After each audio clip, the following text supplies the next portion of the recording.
大家咧上次咧都有見到我嚟過呢個禮拜殿啦。咁呢個咧係位於3樓嘅大殿嚟嘅。咁你會見到咧佢哋嘅教徒咧就會齊整整咁排喺度。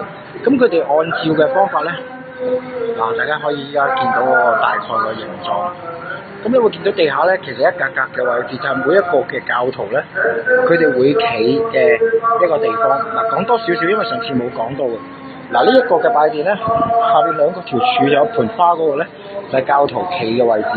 咁然後咧，佢拜嗰點咧，就喺正嗰盞燈嘅位置。咁每一個教徒都好整齊嘅，即係你會見到咧，其實係Ramadan係回教嘅大節嚟嘅。咁佢哋基本上都會好整齊咁啦。今次因為依家咧就進行緊第4次嘅拜功，因為佢哋每一日咧係要拜5次嘅。咁頭先咧大家見到喺開齋之前咧，佢哋做嗰個司徒咧，就兩隻手好似擺喺塊面前邊咁咧，嗰個咧其實只不過係第一種嘅拜法嚟嘅。咁而咧呢一個咧就係每一日嘅拜功。咁回教徒咧，每一個伊斯蘭教徒咧有5樣嘢係必須做嘅。第一樣嘢咧就係拜功，之後咧就係頭先講嘅齋戒。咁另外仲有邊幾樣咧？咁就遲啲再喺節目同大家講。咁你會見到佢哋好齊整，頭先拜咗一拜啦。係啦，咁我相信咧呢一個咧係好少香港人咧可以現場咧目睹嘅。咁我會再行去前少少嘅位置。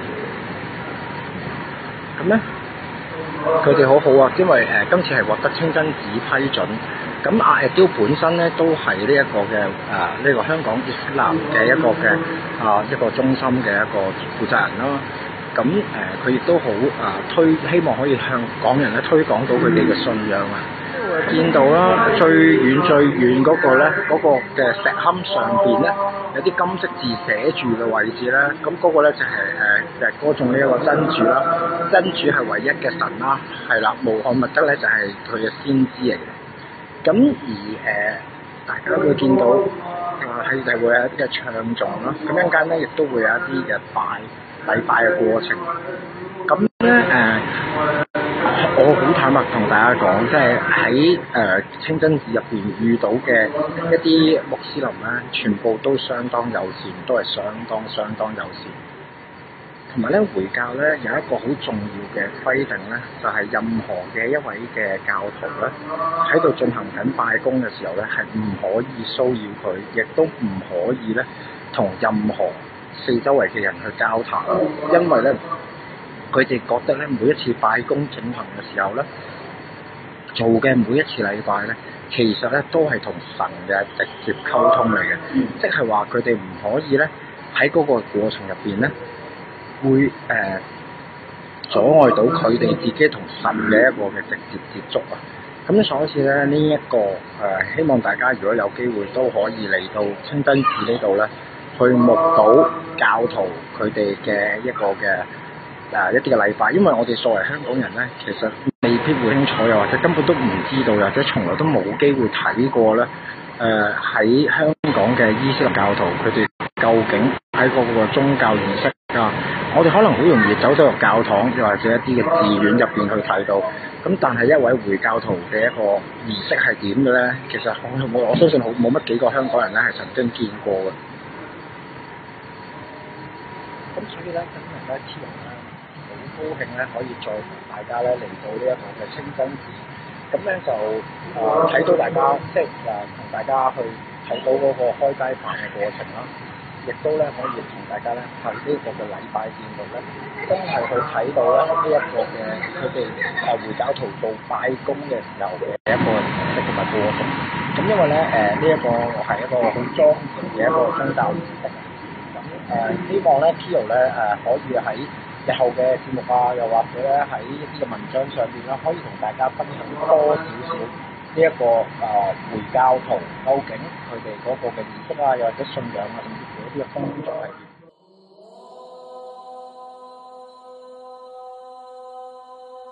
Continue our former question about homosexuality, because it is really a big topic nowadays. For example, in Christianity, the Pope also said that we should not discriminate homosexuality. But as you said that homosexuality is condemned in the religion before, and why we have to change the law to shoot the homosexuality that's supposed to be wrong.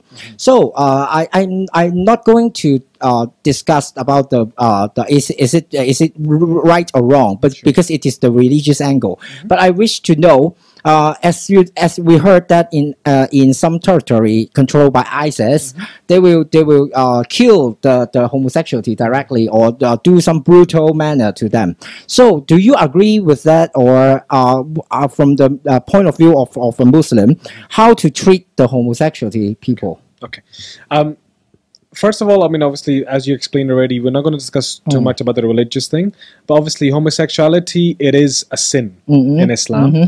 Now, when something becomes a sin, it doesn't mean we start to hate the person. That's one thing, because it's a sin. It's like, for example, somebody who starts drinking alcohol, he becomes an alcoholic. Now, bringing alcohol is a sin in Islam, but it doesn't mean I start to hate the person. What I should be doing is telling him, look, this is wrong. Not to do this. You know, there's a better way.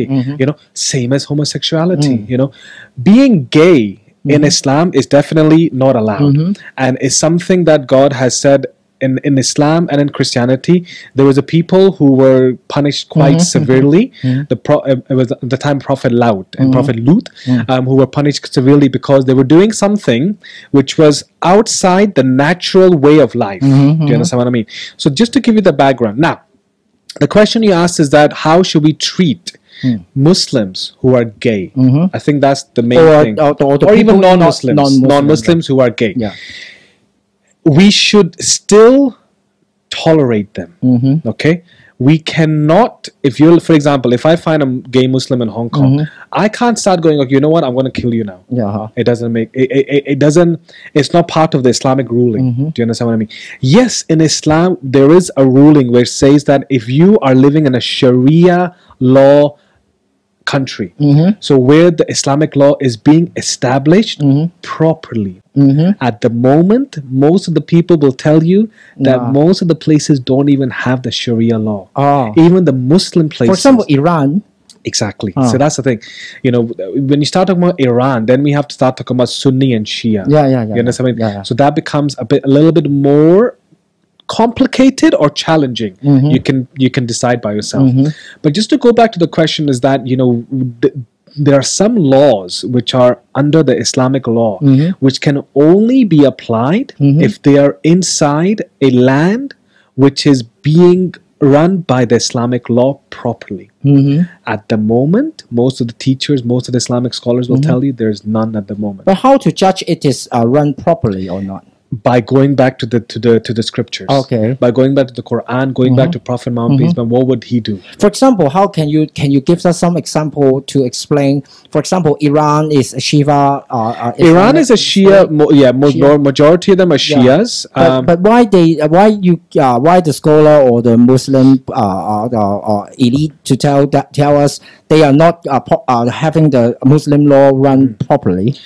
They would say they are, right? They would say they are. Even Pakistan will say they are, you know. But again, you know, what I said in the beginning, if you remember, was that Prophet Muhammad, peace be upon him, he said before he passed away that I'm leaving behind two things for you, the Quran and my teachings. Hold on to them.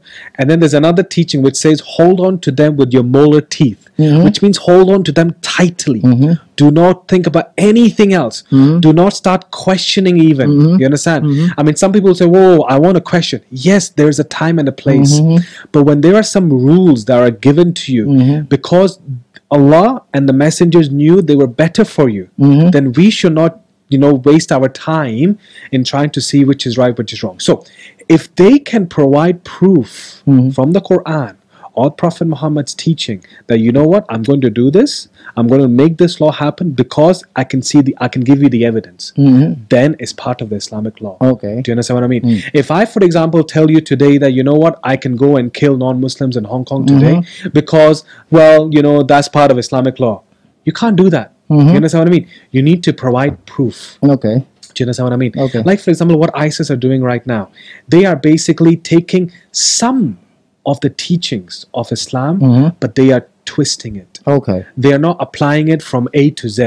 They're just taking the B or the B or something. Exactly, A to E or E to E. They're skipping some ruling, some special criteria. And when you skip those things, then you see the destruction that's happening right now.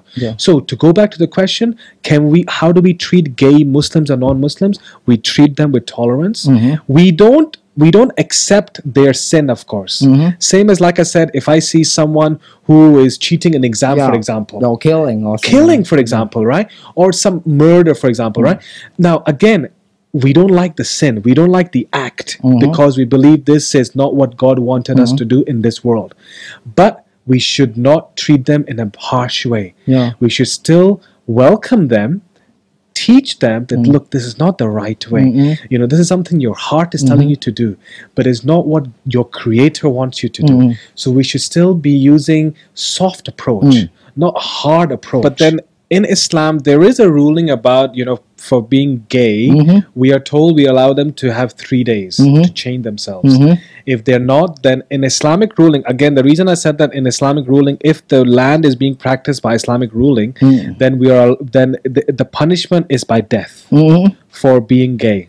But like I said, just to put onto the viewers is that this is a very, very sensitive thing.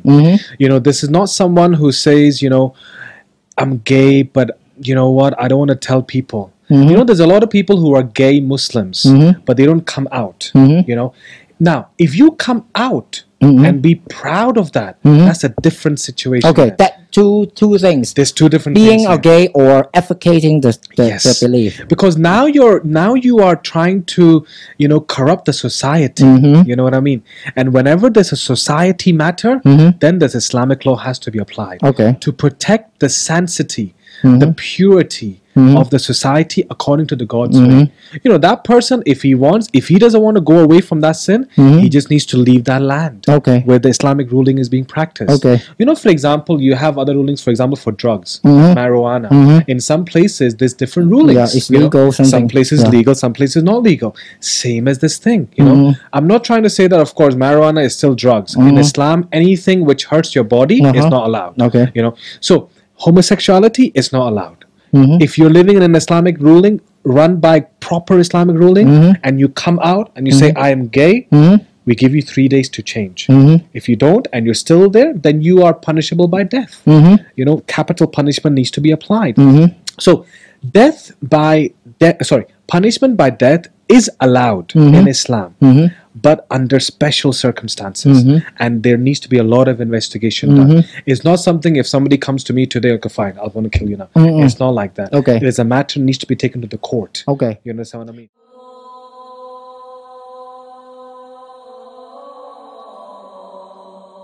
Oh, it's now time now. Okay. Because now is have a special moment. Because why we stop here? Because actually during the Ramadan, the Muslim can't drink or eat during the daytime. And now Adeel had already finished the fasting. Yes, today. I was fasting today. It's not Ramadan. Ramadan has finished. But these are 6 special days. We're supposed to fast. This is the month of Shawwal. And we say the Prophet Muhammad, peace be upon him, he said that whoever fasts in the month of Ramadan and then fasts 6 days in this month, it's the same as he or she has fasted the whole year. That's so good. Today is actually my 6th day of this month. So thank you. So I'm just gonna open my fast now. Thank you. Bismillah. 嗱，簡單解釋少少啦，就係因為 Ramadan 咧就喺上個月嘅，咁而今個月咧亦都會回教徒咧會揀6日嘅時間咧去進行呢一個禁食。咁禁食嘅時間就係太陽落山之前咧係唔會飲水啦，唔會食嘢啦，唔會做任何生理嘅一個嘅活動嘅。咁而喺每晚嘅一個嘅開齋嘅時間咧，咁佢哋就會飲水啦、食嘢啦。咁Kiyo咧亦都喺 Ramadan 嘅嗰個嘅時間咧就去過呢個清真寺咧，就做咗一個係開齋嘅一個嘅儀式，同埋同佢哋去 share 過一個嘅夜晚嘅開齋飯嘅。Hello， 咁多位 Kiyo 嘅觀眾朋友，嗱，咁依家咧 Kiyo 咧再喺呢一個嘅九龍清真寺為大家咧播到呢一個喺回教一個好重要嘅節日啊，就係呢個 Ramadan 咧嘅一個開齋嘅一個其中一日嘅開齋飯嘅儀式啦。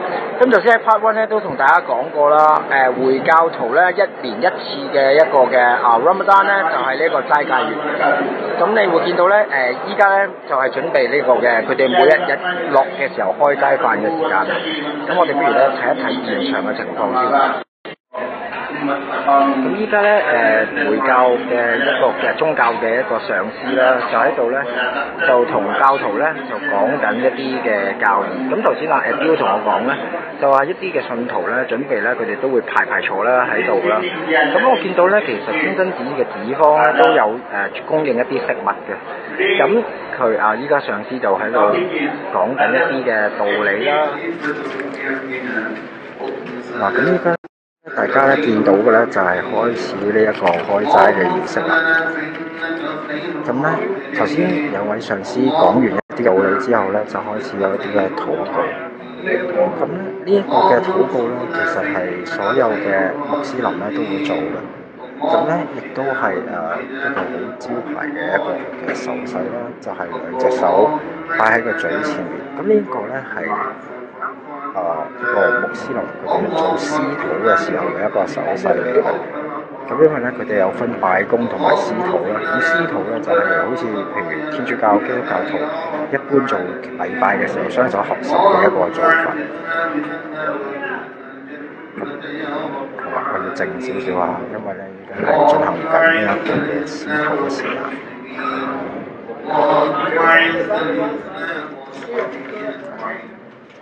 咁咧台面咧，大家見到咧，其實咧，好啦，咁佢哋就可以開始開齋啦。嗱，咁咧大家依家見到喺我台面前面就有一圍，然後就有一個嘅必須要有食嘅，其實好似一啲棗類嘅一個嘅物體嚟嘅，即係一個好似乾過嘅棗類，一個棗啊。咁呢個係必須要每一位開齋徒都要食嘅。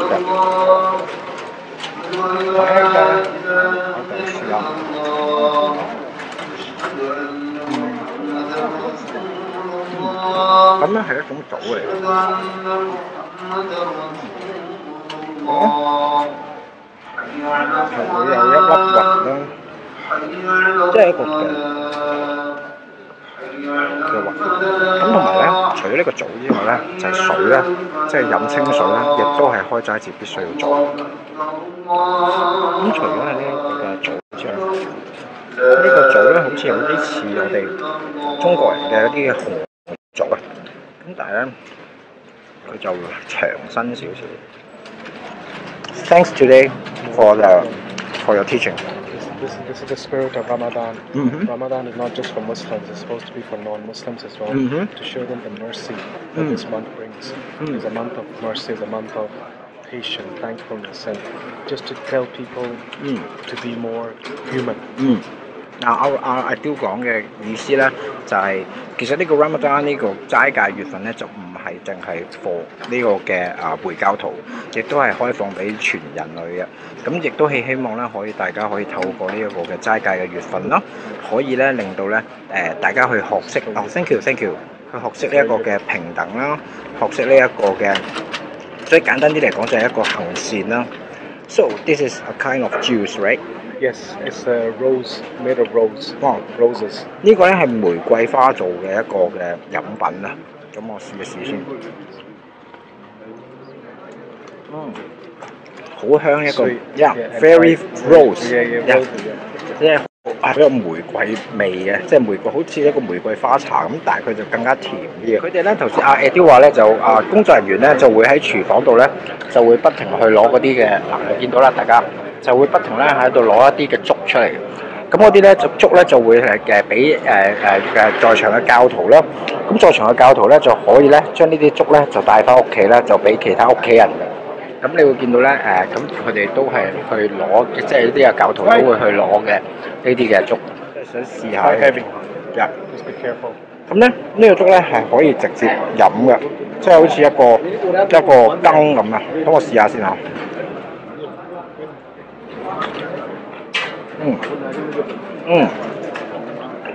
嗱呢個嘅粥咧飲落去咧 ，exactly 咧係一個你食印度菜嘅時候經常會食到嘅一啲香料嘅味道啊。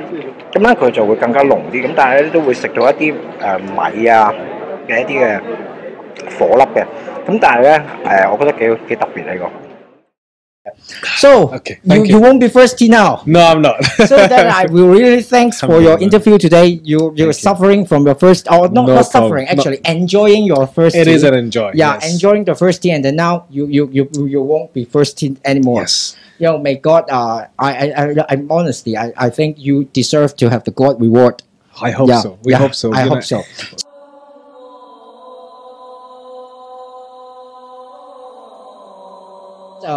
From your point of view, let's say, for example, the ISIS behavior or some extreme belief is not a really a value or education from the Quran. No, because Islam is about moderation. Okay. We don't believe in both extremes. Okay. There's one extreme which is going towards not believing in anything and do whatever you want to do. There's another extreme which says that everything needs to be so strict. You can't even breathe, for example, unless you say some godly word. You know what I mean? So these are two extremes. Okay. Even in the time of Prophet Muhammad, peace be upon him, there were these not special people. There was three people who, one of them basically, he said that I will never have sex with my wife. Okay. Ever. Why? Because he said, I want to stay pure. Okay. Right? Another one, he said, I'm going to fast every day. Why? Because I think this is one of the best way to reach God. Another person, he said, I'm just going to keep praying. Pray. He said, why? Because I want to connect to God. These three people were brought to Prophet Muhammad, peace be upon him. And he said, this is not the way of Islam. He said, I have wives. He said, I fast some days. I don't fast some days. He said, I pray at nights, but then at the daytime I'm doing my other worldly things. So it's about balance. We need to make sure there's balance. Okay. And that's why in Islam it's about moderation. It's about principles. It's about rules and regulations. When we go to war, there's rules and regulations. You can't just go into any country and say, you know what, we are Muslims, you're non-Muslim, we're going to fight you. But then you raise a very good question. But in our history, there are a lot of examples that the Muslim army to conquer another new places and force the people to become Muslim. Okay. So that's the fact. So how you feel about that? Okay. Yeah. Now, from the historical point of view, I'm not so 100%, educated about exactly what happened in the Muslim empire and stuff like that. But what we say always is, again, we go back to the Qur'an and the Prophet Muhammad's teachings, peace be upon him. So when we go back to that, what we understand is that there is no compulsion in religion. Now, when we go, because there is a concept of jihad. In Islam, there's a concept of jihad, which is basically fighting in the cause of Allah to erase corruption in a land. That's the main idea of jihad. But again, when we go back to the wars that Muslims were fought, majority of them were in self-defense. Okay? When they went to other lands to try not to basically, it wasn't really about converting them. Because like I said, if they were doing that, they were going against the teachings of Islam. Because in Islam, God says clearly, there's no compulsion in religion. You cannot force anyone to be a Muslim. Even at the time of Prophet Muhammad, peace be upon him, people who became Muslims did by choice, not by force. He used to come, he used to give the message.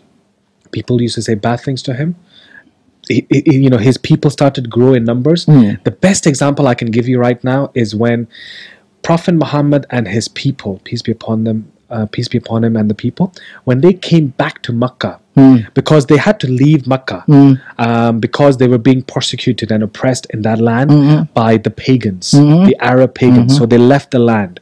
When they, after a few years, when they became more in number, when they were going to take Makkah back under their control, he came into that land and he came on his horse, and his beard was like his head was down, and he was just riding into the land, and his beard was touching this place here.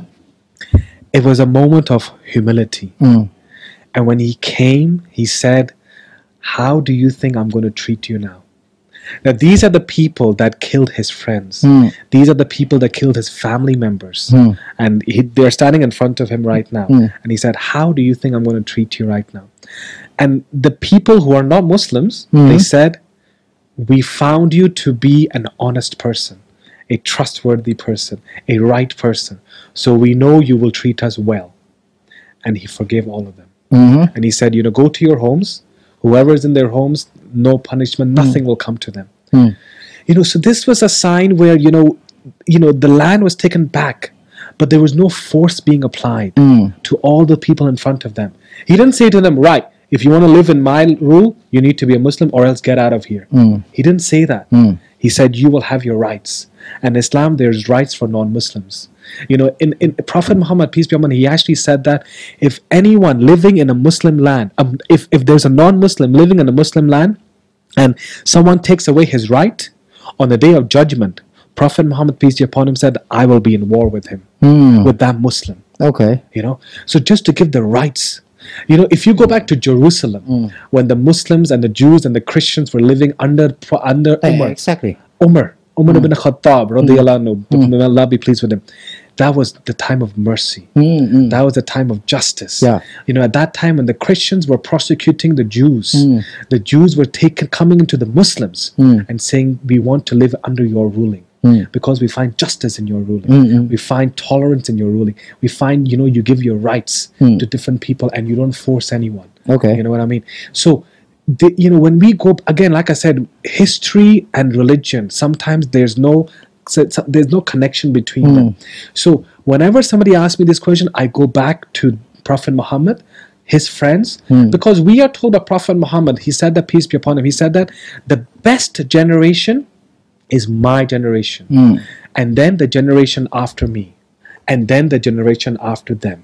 So he said these three generations are the best generations. And then he said after these three generations, there will be a time of trials, tribulations, tests, astray. You don't know what's right, what's wrong, And he said, if you want to be right, go back to these three generations. You understand what I mean? I got it. So this is where, for me as a Muslim, I take my teachings from here. If I want to go and, make someone a Muslim, how do I do it? Do I put force or do I be soft? Do I just give them the message and step back, or do I keep knocking until they become a Muslim? Because God says in the Qur'an to Muhammad, peace be upon him, that, "O Muhammad, you do not guide anyone. Only I guide. Your job is just to pass the message. Cannot force anyone." So what ISIS are doing, or what anyone does, actually is a misinterpretation. It's just misinterpretation. And the thing I want to say also, Kiyo, is that ISIS is, there's a scholar right now called Dr. Zakir Naik who is being defamed and vilified by the Indian media right now, because they are saying that he actually supports ISIS or he promotes terrorism. And this person, if you go on his Facebook, he has 14 million people following him. He never ever said he supports terrorism. What he said was, what does the word terrorism mean? Terrorism means someone who makes someone feel scared, puts terror in their hearts. So he said, if someone is putting terror into the bad people's heart, that person is also a terrorist. Do you understand what I mean? Yeah. Like, for example, if I see someone who's trying to steal someone, and I go and say, what? Don't do that. I am terrorizing him. You understand? Yeah. Like the police terrorize the bad people. Do you understand what I mean? Yeah. So he said the same thing. He said, in that case, every Muslim, be careful here, right? He said every Muslim should be a terrorist to The terrorist. to any anti-social behavior in the society. Okay. Do you understand what I mean? So if he see a rape happening, he needs to stop that. If he sees someone stealing, he needs to stop that. If he sees someone drinking alcohol and wasting his life, he needs to stop that. That is anti-social behavior. So he needs to have this concept of terrorizing to the bad action. Okay. Do you understand what I mean? But what the media has done, they have twisted it apart.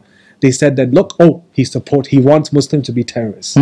So this is what happens when people are only picking and choosing. And ISIS is a perfect example of that, because ISIS is not Islamic State of Iraq and Syria. Actually, it is an anti-Islamic state of Assyria and Iraq. Okay.